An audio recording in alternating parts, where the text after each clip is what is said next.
Guys, যাদের শরীরে ধরো অ্যাবনর্মাল হরমোন বা বিভিন্ন রকম অসুখের জন্য বিভিন্ন রকম ওষুধ খেতে হয়, তাদের কিন্তু এই হাইপার পিগমেন্টেশনের একটা স্পট স্কিনে এসে যায়।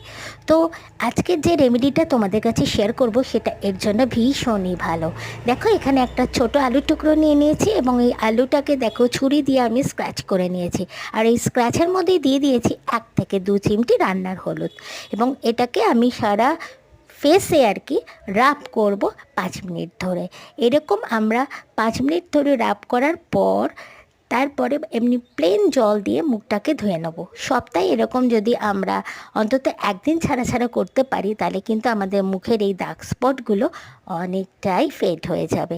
ঠিক এইভাবে আমরা কিন্তু আলুর জায়গায় টমেটো দিয়েও এটাকে অ্যাপ্লাই করতে পারি। এটা ভীষণই ভালো।